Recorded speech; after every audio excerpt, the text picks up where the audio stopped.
Hi, welcome to Digging for Truth, sponsored by the Associates for Biblical Research in Lancaster County, Pennsylvania. Today we have Dr. Peter Gentry of the Southern Baptist Theological Seminary joining us for a second episode of Digging for Truth. We're exploring the question of the preservation of the Old Testament.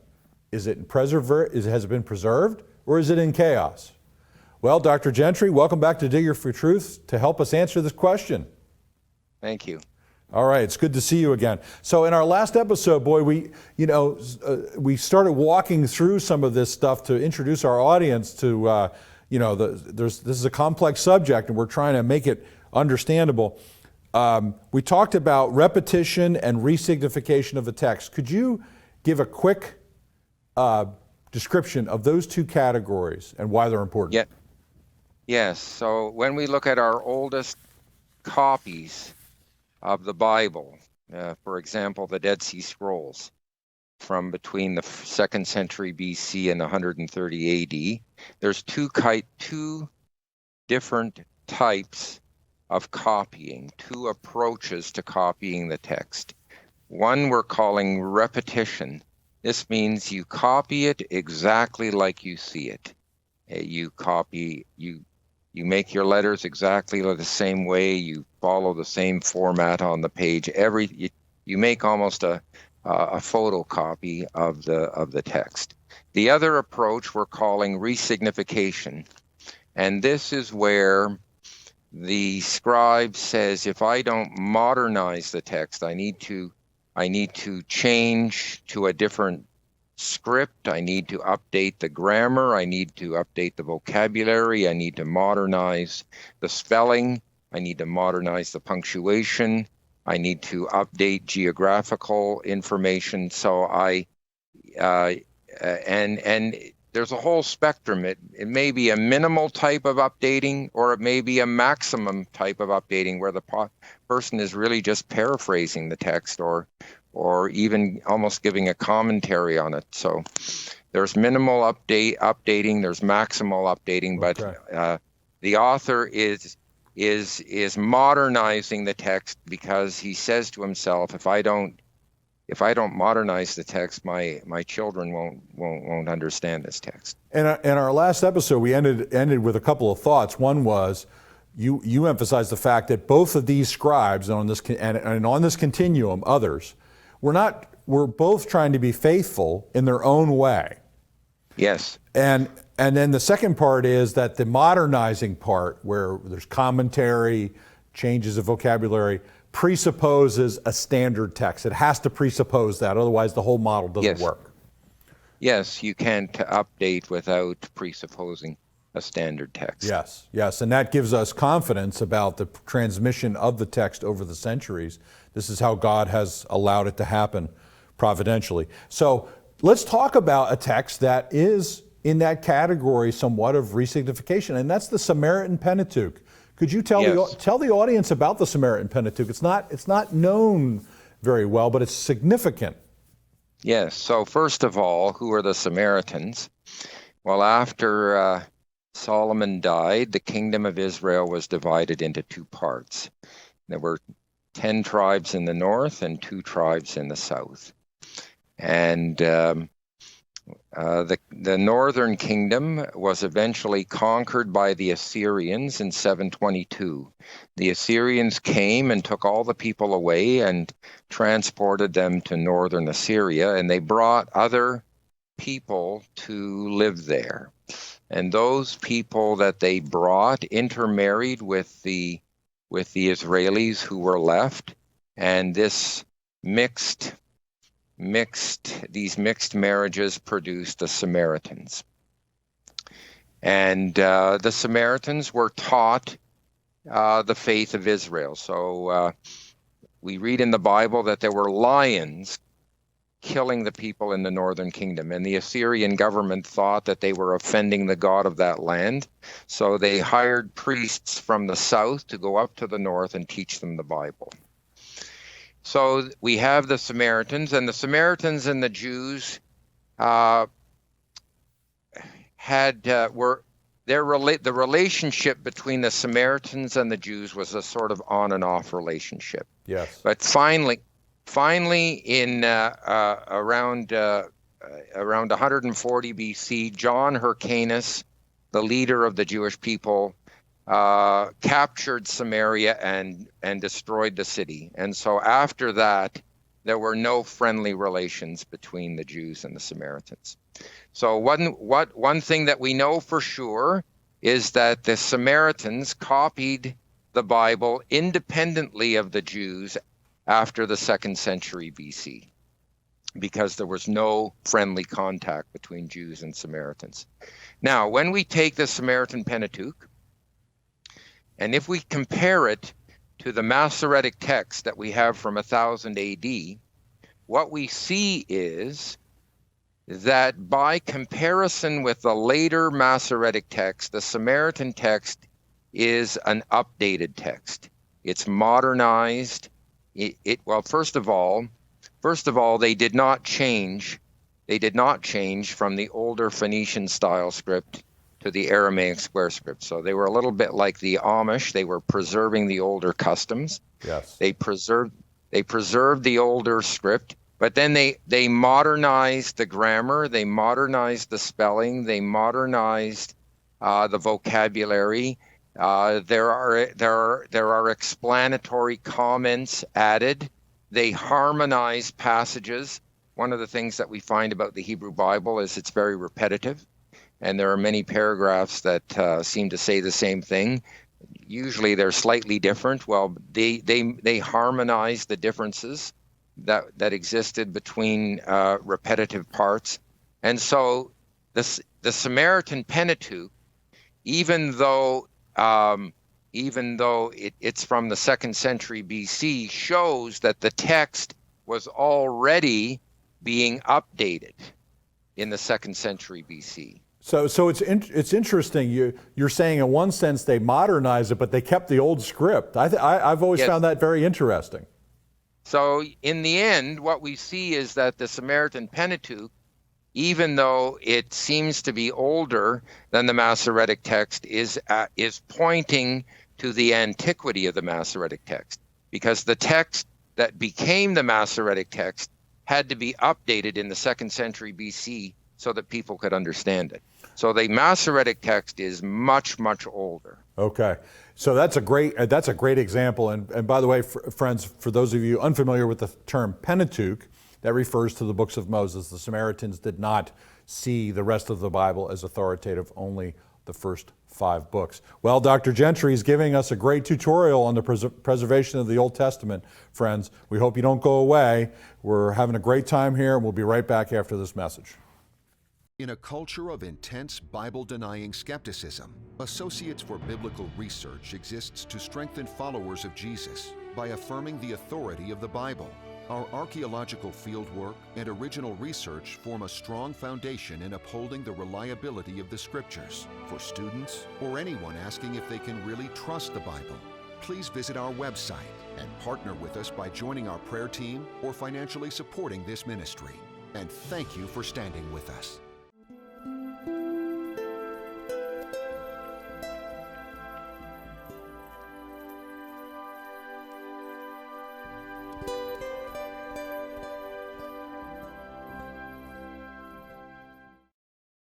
Hi, welcome back to Digging for Truth.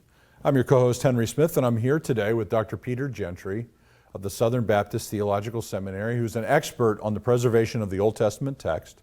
We've been talking about the ways in which ancient people of faith preserved the text of the Bible and how you can trust that it's been transmitted to us faithfully over many, many centuries.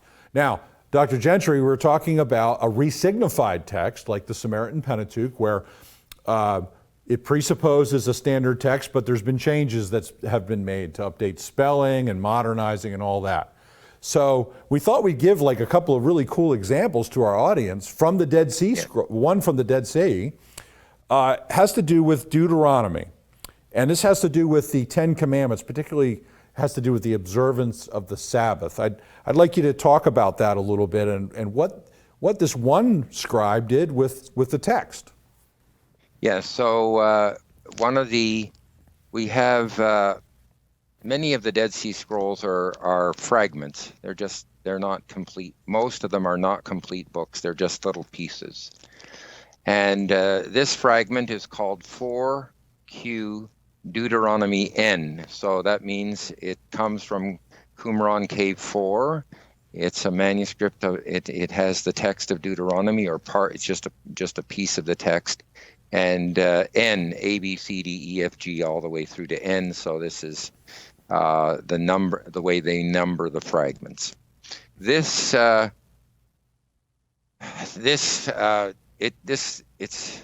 only a piece, a very fragmentary piece of a scroll. It's not a complete scroll, and it has the text of the Ten Commandments.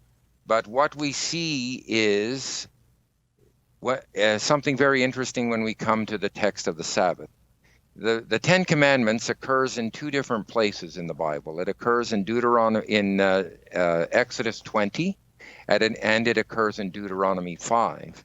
Well, in Exodus 20, the reason for the Sabbath in Exodus 20 is different from the reason for the Sabbath in Deuteronomy 5. In Exodus 20, the reason for remembering the Sabbath is because God created the world in 6 days and he rested on the seventh. Right. The reason for the Sabbath in Deuteronomy 5 is because the Israelites were slaves in Egypt and God freed them, and so they need to rest and give their slaves a chance to rest, because God has given rest to them from the people who enslaved them.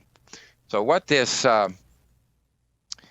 we see in this manuscript is the scribe has actually combined both reasons. So the reason in Exodus 20 and the reason in Deuteronomy 5 have been cleverly combined. And then what he did is he prefaced this with Deuteronomy chapter 8. So what some scholars say is, well, this is evidence for variation in the text. This is evidence for the chaos that we see in the textual situation. Well, it's not evidence for that at all. How do we know that this is even a copy of the Bible? It's just it could be a pamphlet that was written to help people focus on the Ten Commandments, and he tried to summarize the thing by bringing Exodus 20 and Deuteronomy 5 together. The reason that it's probably not a Bible per se is Deuteronomy. Everyone knows that Deuteronomy 8 doesn't come before Deuteronomy 5, and he just put that in there as an introduction to his little Bible pamphlet. Yeah, that's the way you explain that is actually helps unlock the key to a lot of this evidence. Because, I remember 7 or 8 years ago when I started reading about this stuff, I was bewildered and confused about what do I do with all this? I mean, I was anchored in the faith and I understood that God had preserved the text, but I didn't know what to do with all of it. Look, if a pastor writes a sermon and combines those together to sort of weave together a set of truths, it doesn't mean he's changed the Bible. He's using it for a particular function. That's exactly right. So these manuscripts show that the Bible was used in different ways with different functions for different purposes. Just like when you go into a bookstore today and you have different kinds of study Bibles or paraphrases or just the New Testament and Psalms. Or I went into a bookstore and I saw the Precious Moments Bible for expectant mothers. Well, these are just adaptations for specific functions. Yeah, and it doesn't mean that there's not a standard text. There is. That's exactly right. And it doesn't mean they've changed the text. They haven't. They're expositing it for a particular reason. Resignification is the term that you've used. Now, we have about a minute and a half here, so we'll have to do a quick tutorial on the Masada scroll. We mentioned it in the first episode. Yes. Maybe you could give a quick. This is an example of repetition, and very strict repetition. Yes, we have a fragment of the Psalms 83 to 87 from Masada, which is the fortress built by Herod the Great. That's where the Zealots made their last stand before they committed suicide and the Jewish revolt was over in 74. So we have so this manuscript is dated to the end of the 1st century BC. And when you compare it with our later Masoretic text, it has about 6 or 7 differences. I'm talking about 6 or 7. It's different. The letters are different in 6 or 7 places, and they're all mistakes. So here we have a text that's absolutely identical to the text that we have from 1,000 years later. And not only that, but the way it's laid out on the text, the layout of the lines of poetry matches perfectly the accents and pausal forms in the later Masoretic text. So the layout of the text was very precisely transmitted over 1,000 years.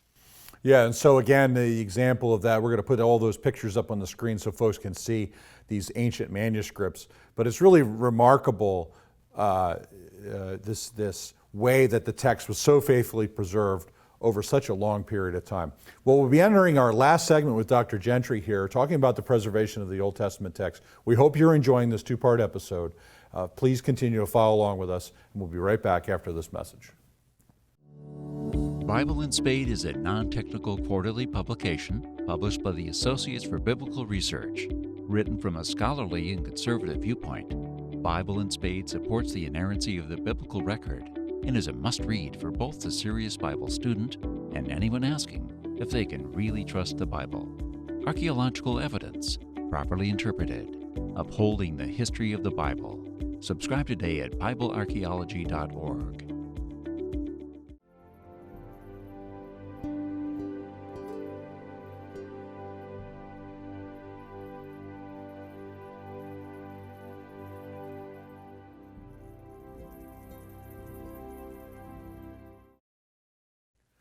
Hi, welcome back to Digging for Truth. I'm your co-host, Henry Smith. I'm here with Dr. Peter Gentry. We're talking about the preservation of the text of the Old Testament. Now, Dr. Gentry, we're talking about the preservation of the Masada scroll, how precisely it's been preserved over 1,000 years between the Aleppo Codex and the scroll itself found at Masada. Now, there's another connection, and that is the pattern found in 2 manuscripts of the Septuagint. Now, we hear that word Septuagint, folks go, what is that? Well, I'm going to allow you, since this is your central area of expertise, to explain what the Septuagint is. Yes, the Septuagint refers to a translation of the Bible from Hebrew and Aramaic into Greek. And this, the Pentateuch, the first 5 books of the Bible, were translated early in the 3rd century BC in Egypt. The Ptolemy, the king of Egypt, was building a library. He was building the great library of Alexandria, and they translated the books of the Hebrew scriptures into Greek for a number of reasons, perhaps one of which was to include it in the library there in Alexandria, Egypt. There's a legendary story about how this happened, and it was supposedly done by 72 translators. And the word 70 in Latin is Septuaginta, so this is why we call it the Septuagint. Now, the Septuagint is very important because, to the extent that you can guess the text that is being translated, it would represent the oldest text that we have. So there's a problem. The problem is that it's a translation. It's not a Hebrew text. But Yes. Some translators are very literal.